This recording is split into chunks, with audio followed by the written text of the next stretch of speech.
नाज़रीन गिरामी अस्सलामु अलैकुम वरहमतुल्लाहि वबरकातुह। सीधी बात के ताज़ा तरीन प्राइम टाइम में आप लोगों का इस्तकबाल है। नाज़रीन गिरामी, मैं अंसार अजीज़ नदवी इस वक्त आप लोगों के सामने कुछ अहम तरीन ख़बरें, कुछ वायरल वीडियोस और कुछ तनकीदी तज्ज़िये लेकर के हाज़िर हुआ। नाज़रीन गिरामी, आइए ख़बरों की जानिब बढ़ते हैं और सबसे पहले बात करते हैं ख़वातीन पर, बॉक्सर्स पर, कौम के लिए लड़ने वालियों पर जिन्होंने सोने के तमगे लाए, उन पर लगातार दिल्ली की पुलिस जुल्म सितम करती हुई नज़र आ रही है। इसके अलावा नाज़रीन गिरामी, जो रिपोर्ट करने के लिए गए थे वो लेडी सहाफ़िया पर भी हमला करने की खबरें सामने आ रही हैं। दरअसल दिल्ली के जंतर मंतर पर पहलवानों और पुलिस के दरमियान बल्कि मुबैना हाथापाई कही जा रही है, यह हाथापाई नहीं थी बल्कि दिल्ली पुलिस की जानिब से उन पर हमला किए जाने की बातें कही जा रही हैं। इल्ज़ाम लगाया जा रहा है कि पुलिस ने शराब के नशे में आकर के, रात की उस पहर में आकर के उन पर जुल्म सितम किया। बताया जा रहा है कि बजरंग पूनिया ने मरकजी वजीर दाखिला अमित शाह को खत लिखा है। इस खत में उन्होंने अमित शाह से जंतर मंतर पर एहतजाज करने वाले खिलाड़ियों के मुतालबात को फौरी हल करने का मुतालबा किया। इस खत में बजरंग पूनिया ने 3 मई की रात दिल्ली पुलिस एहलकारों की तरफ से किए गए हमले और झगड़े का जिक्र किया। उसने लिखा कि पुलिस एहलकारों ने पहलवानों पर हमला किया, 2 पहलवानों के सर तोड़ दिए, ओलंपियन विनेश फोगाट के साथ बदसलूकी की गई, साक्षी मलिक और संगीता फोगाट के साथ बदतमीजी की गई, छीना झपटी की गई। साक्षी मलिक और दिनेश फोगाट ने 3 मई की रात को उन पर मुबैना हमले के बाद मरकजी वजीर दाखिला अमित शाह को यह खत लिखा है। नाज़रीन गिरामी, इस वक्त जो है पूरे कल जो हमले रात में हुए पुलिस की जानिब से, जाहिर सी बात है कि दिल्ली पुलिस इससे पहले भी जो कुछ हमले की थी आप तो जानती हैं। ख़वातीन पर, तालिबात पर, जामिया मिलिया के ख़वातीन पर हमला करने की वो तस्वीरें उस वक्त किस तरह वायरल हुई थी। जब आप दूसरों पर हमला करते वक्त, जुल्म सितम करते वक्त खामोश रहते हैं तो फिर जाहिर सी बात है कि ये आग आपके घर तक भी पहुंच जाती है। और कल रात में वही देखने को मिला कि जो है जुल्म तो जुल्म है, किसी पर भी किया जाए, तालिबात पर किया जाए, खिलाड़ियों पर किया जाए। और इस वक्त जो है जो नाइंसाफ़ी इस वक्त रेसलर्स के, बैनुल अक़वामी रेसलर्स हैं, ये इंटरनेशनल रेसलर्स हैं जिन्होंने कौम के लिए लड़ा, तमगे लाए, आज उन्हीं के खिलाफ दिल्ली पुलिस ने जो जुल्म सितम किया है उसको लेकर के इस वक्त पूरे भारत में गम और गुस्सा पाया जा रहा है। नाज़रीन गिरामी, आपको मालूम होना चाहिए कि हज़रत मौलाना कलीम सिद्दीकी साहब बिलाखिर ज़मानत के बाद, जो ज़मानत मिल गई थी 1.5 महीने पहले, लेकिन लगातार कुछ कानूनी कारजोई और कुछ चीज़ें होने की वजह से वो जेल में ही थे, लेकिन कल वो जेल से बाहर आ गए 1.5 साल गुजारने के बाद। 1 माह कबल इलाहाबाद हाईकोर्ट के लखनऊ बेंच ने उन्हें जमानत देने का फैसला सुनाया था, लेकिन उन्हें जेल से बाहर आने के लिए थोड़ा इंतजार करना पड़ा। मौलाना कलीम सिद्दीकी की रिहाई से मुताल्लिक जानकारी उनके वकील उसामा नदवी ने सोशल मीडिया पर दी। उन्होंने अपने एक पोस्ट में लिखा, अल्हम्दुलिल्लाह हज़रत मौलाना कलीमुल्लाह सिद्दीकी साहब जेल से बाहर आ गए। इस कामयाबी पर मौलाना मुफ्ती एडवोकेट उसामा इदरीस नदवी साहब, उनकी पूरी कानूनी टीम को बहुत बहुत मुबारकबादियाँ पेश की जा रही हैं। नाज़रीन गिरामी, इस वक्त लगातार मेहनत के बाद जो है इस वक्त पूरी तरह से मौलाना ने जब जेल से बाहर आए तो उनका पुरतपाक इस्तकबाल किया गया। तलबा की जानिब से, बच्चों की जानिब से, उलमाए किराम की जानिब से खुशी की एक लहर देखी गई। जाहिर सी बात है कि भारत की एक मशहूर व मारूफ आलिम दीन जिन्होंने जो है बहुत सारी दीन की खिदमत की थी और बिलखुसूस उन पर जो मुख्तलिफ़ किस्म के इल्ज़ामात लगाए गए उसको लेकर के भी बहुत ज़्यादा तशवीश पाई जा रही थी मुसलमानों में। अब 1.5 साल के बाद, रिहाई के बाद खुशी की लहर बिलखुसूस मौलाना के हल्के में रहने वाले उलमाए किराम और मदारिस से वाबस्ता लोगों में देखी जा रही है। नाज़रीन गिरामी, इस वक्त जो है मणिपुर जल रहा है। आप अंदाज़ा लगा सकते हैं कि बिष्णुपुर और चिराचांदपुर में ऐसा तशद्दुद भड़क उठा है कि हर तरफ आग ही आग नजर आ रही है। पूरी रियासत में इंटरनेट बंद कर दिए गए हैं, 8 जिलों में कर्फ्यू नाफिज कर दी गई है। मणिपुर में बीजेपी हुकूमत के खिलाफ लोगों की नाराजगी बढ़ती जा रही है।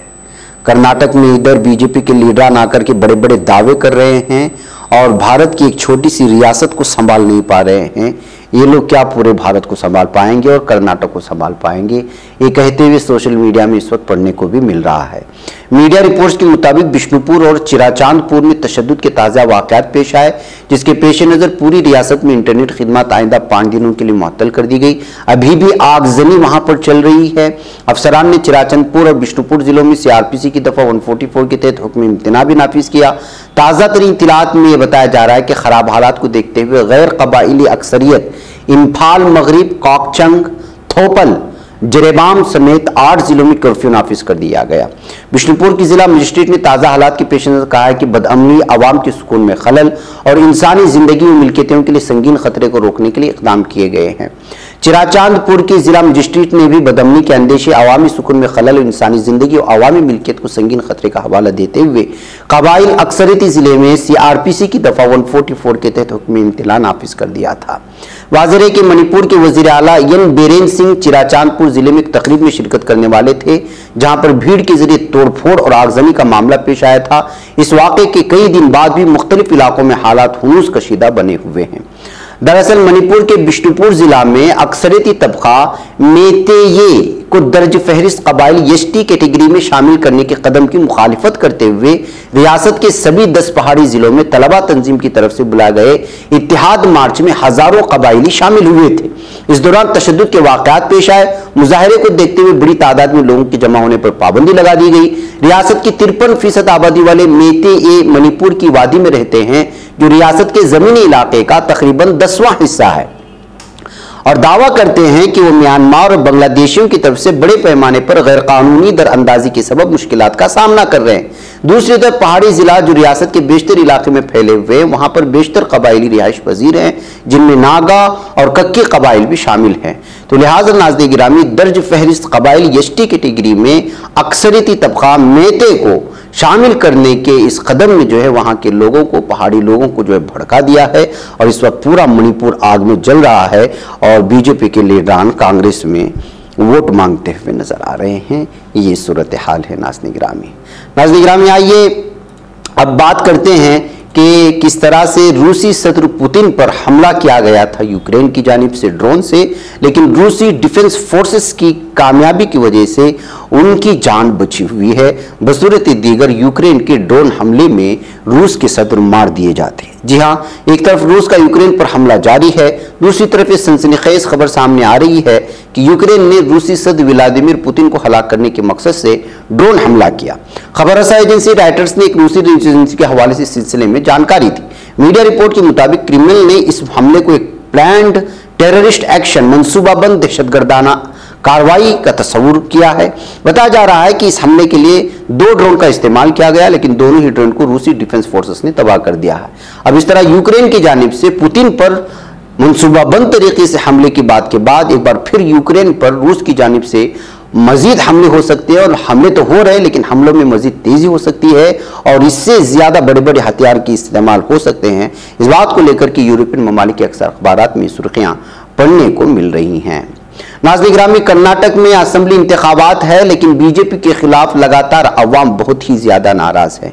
वैसे भी नाज़रीन गिरामी, भारत के अक्सर इलाकों में, अक्सर रियासतों में BJP अपनी महंगाई की वजह से और जिस तरह से जो है इस वक्त अक़लियतों के मुखालिफ जो कुछ हो रहा है उसको लेकर के बहुत ज्यादा नाराजगी पाई जा रही है।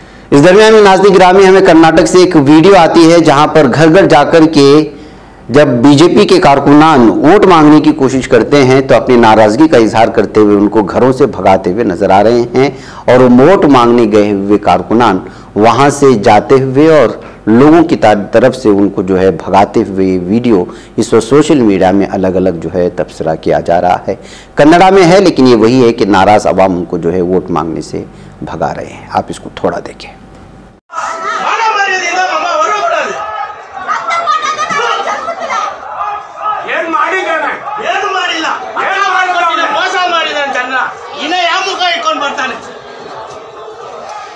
BJP ಅವರು ಏನು ಮಾಡಿದ್ದಾರೆ ಅಂತ ಉಗಿತಾ ಇದ್ದಾರೆ ಜನ. BJPಗೆ ಧಿಕ್ಕಾರವನ್ನು ಹಾಕ್ತಾ ಇದ್ದಾರೆ ಜನ. BJPಗೆ ಧಿಕ್ಕಾರವನ್ನು ಹಾಕ್ತಾ ಇದ್ದಾರೆ ಜನ.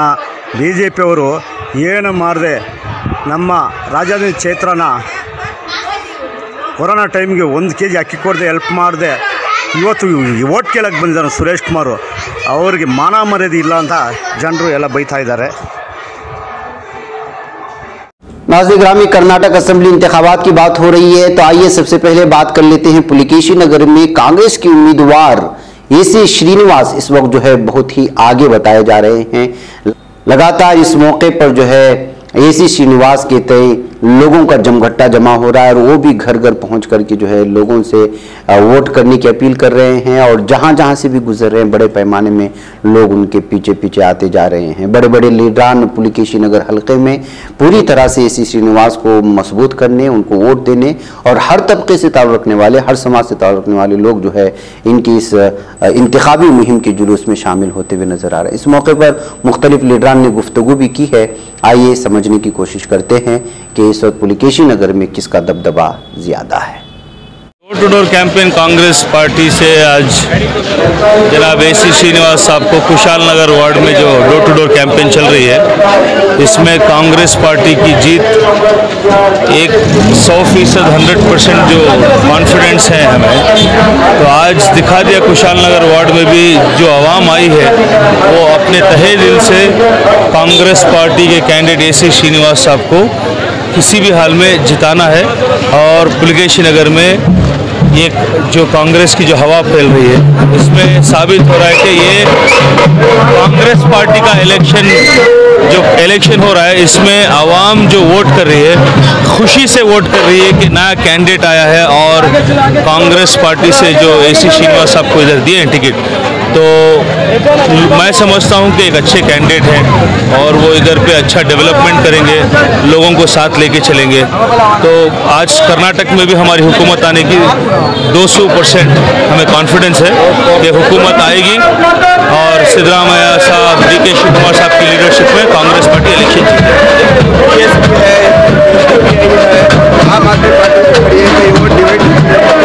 नहीं. देखिए, आवाम को मालूम है कि वो किसके हक में है.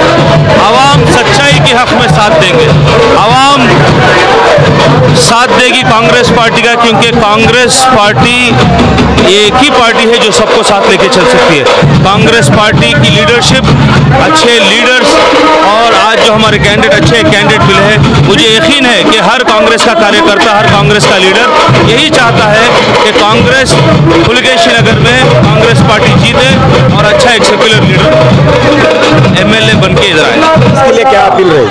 मैं वोटर्स के लिए अपील एक ही करता हूं कि अमन और सुकून के लिए आप कांग्रेस पार्टी को चुनिए. जनाब एसी श्रीनिवास साहब जो सीरियल नंबर 4 है, कांग्रेस पार्टी के उम्मीदवार है, सीरियल नंबर 4 है. मैं भाइयों बहनों से और भाइयों और बुजुर्गों से मैं अदबाना गुजारिश करता हूं कि आपका कीमती वोट 4 नंबर को दीजिए, एसी श्रीनिवास साहब को दीजिए. और इनकी जीत नहीं है, इनको वोट करके जीत हमारी होगी, तो मेहरबानी से आपका कीमती वोट दीजिए. और ज़्यादा तादाद में लोग बाहर आके वोट करेंगे तो बहुत अच्छा होगा कांग्रेस पार्टी के लिए और कैंडिडेट जीतेगा. और ये कैंडिडेट सबको लेके चलने वाला कैंडिडेट है. मैं समझता हूं कि एक बहुत अच्छा कैंडिडेट है और मैं सबसे फिर एक बार अदबाना गुजारिश करता हूं कि आपका कीमती वोट सीरियल नंबर 4 को 10 तारीख को आप आए, घरों से निकलें, बाहर आए और आपका वोट दीजिए. नाज़रीन ग्रामी, आइए अब चलते हैं बेंगलुरु के सर्वज्ञा नगर में. जी हाँ, सर्वज्ञा नगर में जनाब अब्दुल हन्नान साहब यानी SDPI के उम्मीदवार जो है बहुत ज़्यादा इस वक्त आवाज़ बना रहे हैं. जी हाँ नाज़रीन गिरामी, कल रात में जिस तरह से रैली निकाली गई, घर घर पहुंच करके यहाँ पर जो SDPI उम्मीदवार को कामयाब बनाने के लिए लोगों ने जो जुलूस निकाला, महसूस किया जा रहा है कि सर्वज्ञा नगर में इस वक्त पहले नंबर पर जिन पर ज़्यादा जीत की यकीन दहानी बताई जा रही, उम्मीद की जा रही है, वो जनाब अब्दुल हन्नान साहब हैं. और देखा जा रहा है कि जो है लगातार लोग उनसे जुड़ते हुए नजर आ रहे हैं और हर मजहब व तबके के लोग, वो चाहे ईसाई हों या हिंदू हों या मुसलमान हों, उनके साथ जुड़ते हुए नजर आ रहे हैं. वह देखना ये है कि सर्वज्ञा नगर में जो है क्या कुछ जो है हालात बनते हैं. लेकिन फिलहाल जनाब अब्दुल हन्नान साहब की जो है लहर पैदा होती हुई दिख रही है. आज हमें इलेक्शन की तरफ फोकस नहीं कर रहे हैं, पॉलिटिकल की तरफ फोकस नहीं कर रहे हैं, तो ये बहुत बड़ा इशू बन गया है. आज हमें औरतों को नहीं जागे तो हमारी पूरे खानदान से खानदान पूरे हमारे अवाम सोले को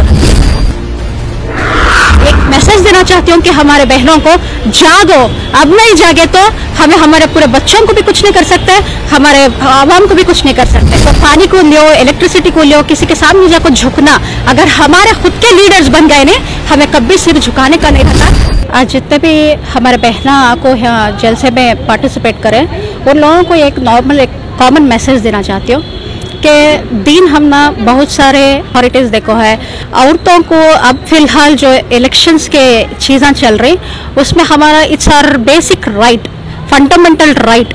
आज हमें औरतों हो को नहीं जागे तो हमारी पूरे ख़ानदान से ख़ानदान पूरे हमारे आवाम सोले को रहती। औरत जागना पहले घर की, क्योंकि तो एक औरत अगर जाग रही है तो पूरे ख़ानदान को जगाती है। तो इलेक्शंस एक कॉमन चीज़ नहीं है, ये बहुत अहम चीज़।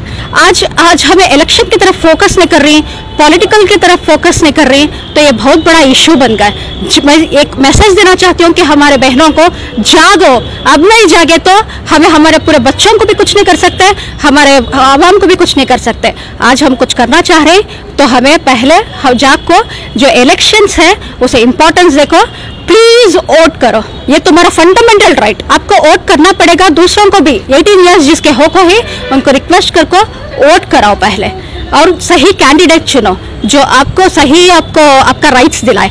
एजुकेशन को लियो, हमें पीछे है, तो पानी को लियो, इलेक्ट्रिसिटी को लियो, किसी के सामने जाकर झुकना, अगर हमारे खुद के लीडर्स बन गए ने, हमें कभी सिर झुकाने का नहीं रहता, हमारा राइट्स हम ना मिलती। अब ये सही वक्त कि हमारे राइट्स को हमें हमारे हाथों में लेने के वास्ते सही लीडर्स को तुम्हें ऑप्ट करो, हमें हमारे कैंडिडेट्स को जिताने की एक जद्दोजहद करो। बहरकैफ देखते हैं कि जो है वक्त ही बताएगा कि सरवगना नगर में किसके लिए जो है यहाँ के आवाम अपनी तरक्यात के लिए, महल्ले की तरक्यात के लिए, अपने असम्बली हल्के के लिए चुन करके लाती है। आइए नाज़रीन गिरामी, अब बात करते हैं मुमताज़ दीनी मदरसा जामिया दारुल उलूम हैदराबाद की कमान को बुलडोज़र से मुनहदिम करने की कार्रवाई नाकाम बना दी गई है। जी हाँ नाज़रीन गिरामी, रियासत की मुमताज़ दीनी मदरसा जामिया दारुल उलूम हैदराबाद वाक़े शिवराम पल्ली के बाबु दाखिला की कमान को मुनहदिम करने GHMC की कोशिश उस वक्त नाकाम हो गई जब मदरसे की कमेटी के रुकन डॉक्टर निज़ामुद्दीन तलबा के हमरा इंहिदामी कार्रवाई की शदीद मुखालिफत की और एहतिजाज बुलंद किया। इस दौरान नाज़िम मदरसा मौलाना मोहम्मद हिसामुद्दीन जाफर पाशा साहब भी वहां पहुंच गए इंहिदामी कार्रवाई की कोशिश के खिलाफ एहतिजाज बुलंद किया। बाज़ मीडिया से बातचीत करते हुए मौलाना मोहतरम ने कहा कि बुध को 12 बजे के दरमियान GHMC के बाद एहलकार बुलडोजर लेकर दारुल उलूम मदरसा पहुंच गए और बाबू दाखिला की कमान को मुनहदिम करने की कोशिश की। इत्तला मिलते ही उन्होंने मदरसे के जिम्मेदार डॉक्टर निज़ामुद्दीन के साथ मकाम पर पहुंचे और इंहिदामी कार्रवाई के खिलाफ एहतिजाज बुलंद किया, जिस पर फौरी इंहिदामी कार्रवाई रुकवाई गई है। बताया गया है कि बल्दिया का अमला सड़क की जानिब कमान की 3 फीट हिस्से को मुनहदिम करना चाहता था। मौलाना जाफर पाशा का कहना कि GHMC की जानिब से मदरसे को कबल अज वक्त कोई नोटिस जारी नहीं की गई और फौरी बुलडोजर लेकर के वो सामने आ गए, जिसकी वजह से जो है यहाँ के अवाम में नाराजगी देखी गई। बहरकैफ नाज़रीन गिरामी, हम यहाँ पर इजाज़त दें, इंशाल्लाह फिर आप लोगों से मुलाकात होगी। अस्सलाम वालेकुम रहमतुल्लाहि व बरकातुहू। बच पाता है कोई सहाफ़ी की निगाहों से मिलाता है ये लोगों को मोहब्बत की पनाहों से, करम और दर्द मंदी का है एक संसार सीधी बात, अज़ीमत जुर्अतो हिम्मत का है इज़हार सीधी बात, अज़ीमत जुर्अतो हिम्मत का है इज़हार सीधी बात। ये चैनल हक निगर बनकर कुचल देता है फितनों को।